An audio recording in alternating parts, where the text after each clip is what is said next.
Hi guys, welcome back to another video. If you're new to my channel, welcome. My name is Miranda and I teach about anything and everything related to the trucking industry and how to navigate it. So if this is a topic that interests you, feel free to subscribe down below. So over the past few weeks, I have been getting a ton of emails about the current market situation, specifically how to prevent it from swallowing you whole. Clearly, most of us are nervous right now. We are all pretty much in free fall with no idea when we will hit rock bottom. Now, rock bottom is good because once you hit it, there is no way but up, and we want to start climbing out of the current situation. So today we're going to be looking at some tips, tricks of how to remain successful in an unpredictable or an uncertain market. Ready? Let's go! The problem with today's market situation is not just the bad load rates or the high fuel prices, it's actually the unpredictability of the current market. What I have been noticing time and time again is that you book a load thinking that you are going to a semi-decent place where you're going to get a semi-decent load.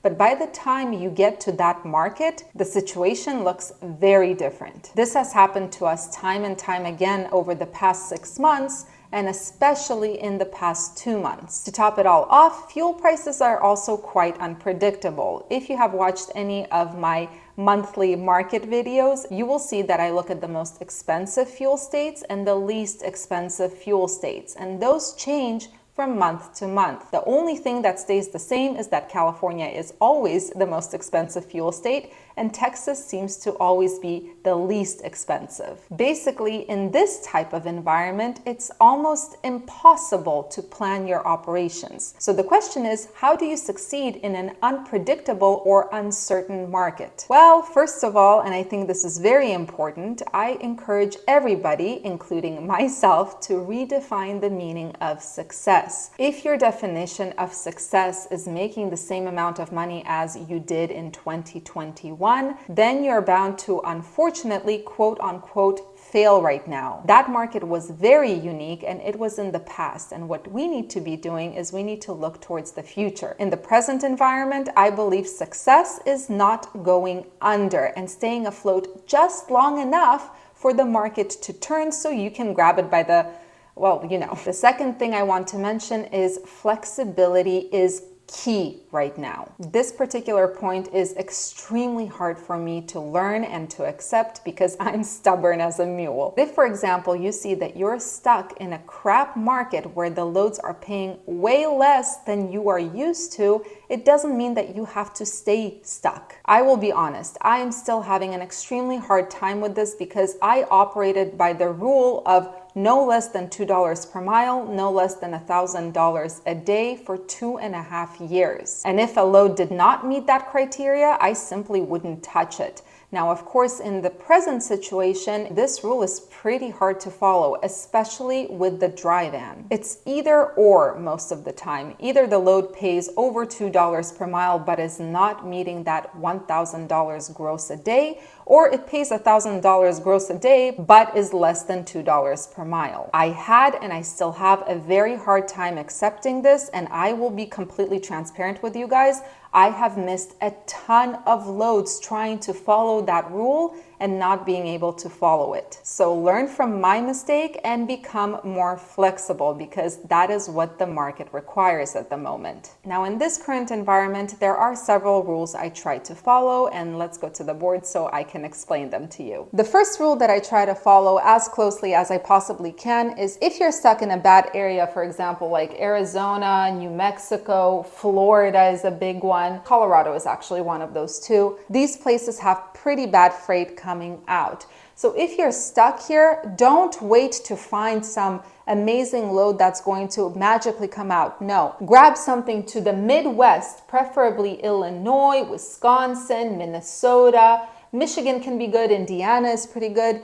Grab something out of here that will cover your cost per mile. As long as you're not losing money on that load, it's worth to grab it because you know that once you get to one of these areas, that's where you can actually turn somewhat of a profit. The reason I know this is because that's what I did out of Arizona. I grabbed a load to Illinois for $1.45 per mile, which actually covered our cost per mile and then some. But of course, $1.45 per mile is something that I'm not used to, so I was freaking out over it. But I understood that I had two choices. Either we get stuck in Arizona and I grab a $2 per mile load going somewhere to Oregon or Washington, where then my guy would be stuck again, or I just say, you know what, this load is going to be crap. I totally understand it, but I am bettering our chances for future loads by going to Illinois. So that's what I did, and I encourage you to do the same if you're stuck in a really bad market. Rule number 2, no matter where you are, no matter what kind of equipment you're operating, if it is a Friday, don't be too picky. You have to find a longer load that's going to take you through the weekend. In 2022, unlike in 2020 or 2021, there is pretty much no chance of actually grabbing a load on a Saturday or Sunday. So if you don't grab something on Friday, you're going to be stuck for the weekend, meaning you're losing Friday, Saturday, and Sunday, and Monday will be your next chance to actually book a load. Rule number 3, this is something that I have a really bad habit of doing, and I implore you, please don't do it, because I have been stuck in the worst places because of this. If you see a very high paying load going to a really notoriously crap paying area, don't take it. Now, what do I mean notoriously crap? Montana is horrible. There is Florida that is absolutely awful. New Mexico is one of those places as well. The Northeast, for the most part, especially like Maine, etc., these are really bad places. Usually loads going to those places will pay a lot of money for you to go there. The problem is you will turn quite a profit going to that place, but then when you need to actually get out, you're going to lose what you actually made, either because you're deadheading quite a distance out and the fuel is not free for those deadhead miles, or because you're grabbing a really cheap load trying to get to a better market area. Now, something I want to mention, in the past, what we have been doing is we were grabbing really great paying loads to really bad areas. For example, we would grab something from Pennsylvania going to Jacksonville, Florida, and we would make sure it pays enough to cover also the deadhead out of Jacksonville to somewhere in Georgia. We just averaged it all out. But at that time, Georgia was a pretty good market. Right now, for a reefer, for example, there are no loads. Right here, the loads are paying really bad. So this whole plan, it doesn't really work anymore as much. It might still work if you're grabbing a load to Connecticut and deadheading to Pennsylvania, but Pennsylvania in 2022 is also notorious for having a bunch of load, all of them paying either really bad or the pickup and delivery dates and times are absolutely obscene. You also have to absolutely micromanage your numbers. If you're just winging it, like I did in 2019 and pretty much most of 2020, this is not enough to be able to survive if a recession does happen. You have to know your numbers like the back of your hand. So back to the board we go so I can explain my thought process. Of course, first and foremost, cost per mile. As many of you know, I do have a free calculator on my website where you can figure out what your cost per mile is for your company. But why is this so important to know? Well, because this will tell you what kind of loads you need to book in order to cover your costs, in order to break even. So let's look at 3 different situations. Let's say you have a driver A, and this driver averages about 10,000 miles per month. Let me make this a little bit bigger. And this driver's average cost per mile is $1.80 per mile. This includes payroll, anything related to basically this driver's operation. Now let's look at situation A. You have a driver who is averaging $1.80 per mile. This is the cost per mile to actually operate. And the average load you're booking is $1.70 per mile. Now we know that this driver averages 10,000 miles per month. Now on each mile, if you're booking for 170, you're losing 10 cents per mile. And 10 cents per mile multiplied by 10,000 miles in a month means that you are actually losing $1,000 per month because your loads are not covering the cost per mile for this particular driver. Now let's look at situation B. Again, average cost per mile is $1.80, but your average load that you're booking is $1.85. That means that on each mile, you're making 5 cents per mile with these loads. So multiply this by 10,000 miles, and that means you turned a profit of $500 in that month. Now, situation C is, again, average cost per mile $1.80, and you're booking loads for $2 per mile, which means you're making a profit of 20 cents for each mile this driver runs. So that means that after 10,000 miles, you made a profit of $2,000. This is why knowing your cost per mile is so critical. You just need to know your break-even point to at least know what you're striving for. The other thing I encourage you to keep track of is the profit and loss. This is what I do every single month, and I share the numbers with you guys. You know, the income and the expenses. How much did we make? What kind of expenses did we have? This is something you should be doing. Why is it important to keep track of all of this? Well, because that way you see a clear picture of where exactly your money is going and where you could potentially cut the expenses, especially if you're comparing profit and loss statements from month to month. So what I'm going to do right now is I'm going to show you an example. Back to the board we go. So you will have your income, your accounts receivables billed. Let's say it's $24,000 for the month.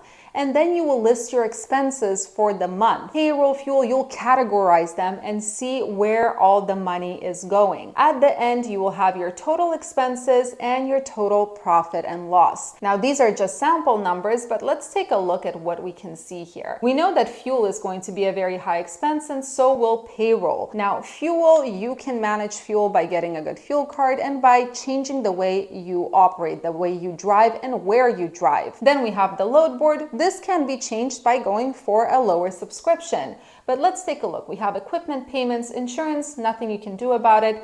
Maintenance, $2,406. We see fees. These, let's say, include IRP fees. This is actually a number I got from our last month. This is the amount we actually had to pay per truck in IRP fees. So let's say you have IRP fees. Nothing much you can do about it. You have to pay it. But maintenance is something you can take a closer look at. In what way? I'm not saying you shouldn't maintain your truck. You should just take a look at where you're maintaining your truck. If you're maintaining it at a place like a TA or a Loves, you are overpaying. Now, we do not have a maintenance department in our company. We are a family-owned, smaller carrier, but I do know for a fact something that has worked for us is maintaining your truck at smaller places. They do a better job than TA or Loves, and they cost less. Now, once you do a profit and loss statement for a couple of months, something that I do every single month for the company totals, so all the trucks, you will see how these numbers start to change. And that's where you can see where you can make some changes to optimize your expenses and optimize your operations.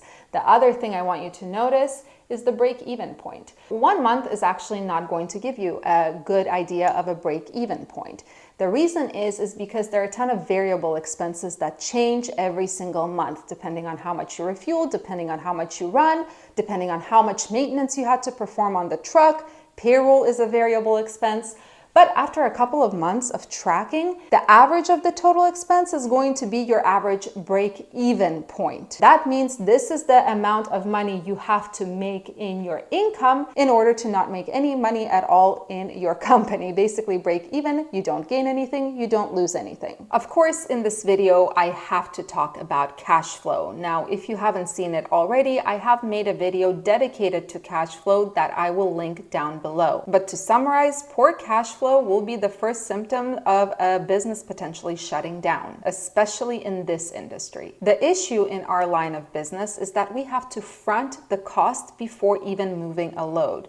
We all have insurance to pay, maintenance, fuel, and so on and so forth. But brokers pay us in 30 days or more. Now, of course, I know that one of the most popular ways to manage cash flow is to simply factor your loads. That way you get the payment within 1 or 2 days after actually delivering a load. But there are other things you can also keep in mind. If you decide that factoring is not for you and you do not want to pay the factoring fee, When looking at loads and choosing brokers that you're going to work with, please vet the brokers, check their credit scores, and check their average days to pay. Another thing that I have started doing in the past few months is when I see that an invoice is coming due, it's not due yet, that's when I start calling the brokerage's accounting team to find out when are they going to be paying this invoice. Something I have noticed in 2022 is that brokers will use any excuse as to why they haven't paid on time. One of the most popular ones is the fact that, oh, we didn't receive your paperwork.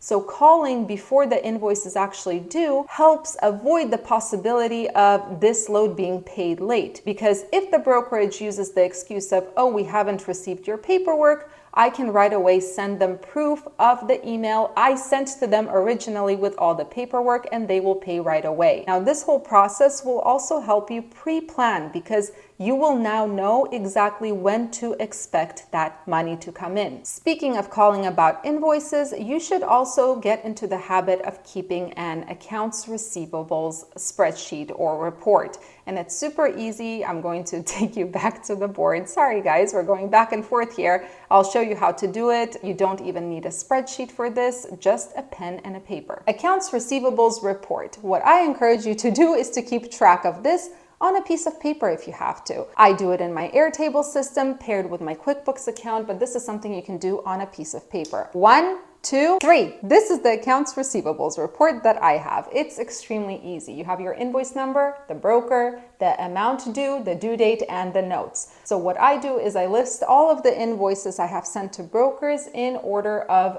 due date. So for example, we have invoice 1123. The broker, let's say, is TQL, that owes us $2,000. The due date, what date is it today? It's November 5th. So let's say this is due on November 7th, 2022. And what you do is you reach out to the brokerage about this invoice and you write any notes here. For example, it was already paid on 11/4, let's say, and et cetera, et cetera. That way you can keep track of where your invoices are, where your money is. The final thing I want to say is don't panic. I know that right now everything is very overwhelming and everything is topsy-turvy.